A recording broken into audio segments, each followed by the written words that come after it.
ஒரு மகிழ்ச்சியான செய்தி. இதயம் நலனையின் விலை லிட்டருக்கு ரூபாய் 105 குறைஞ்சிருக்கு. செப்டம்பர் 2023ல 1 லிட்டர் இதயம் நலனையின் அதிகபட்ச விலை ரூபாய் 503. ஆனா இப்ப 1 லிட்டர் இதயம் நலனையின் விலை ரூபாய் 398 மட்டும்தான் தமிழ்நாட்டுல. அப்ப இனிமே எல்லாரும் இதயம் நலனை வாங்கலாம் இல்ல? இந்தோனேஷியாவில் காலாவதியான ராணுவ வெடிகுண்டுகளை அழிக்கும் பணி நடந்தது. தலைநகர் ஜகார்த்தாவிலிருந்து 300 கிலோமீட்டர் தொலைவில் உள்ள ஜாவா மாவட்டம் கருட் கிராமத்தில் வெடிகுண்டுகளை செயலிழக்கச் செய்யும் பணியில் ராணுவத்தினர் ஈடுபட்டனர். 2 தொகுதி வெடிகுண்டுகளை வெற்றிகரமாக வெடிக்கச் செய்து அழித்தனர். 3வது தொகுதி வெடிகுண்டுகளை வெடிக்கச் செய்ய முயன்ற போது எதிர்பாராத விதமாக வெடிகுண்டுகள் திடீரென வெடித்து சிதறின.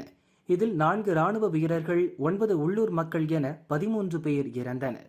இப்போது விபத்து நடந்த இடத்தில்தான் எப்போதும் காலாவதியான குண்டுகளை அழிப்பது வழக்கம்.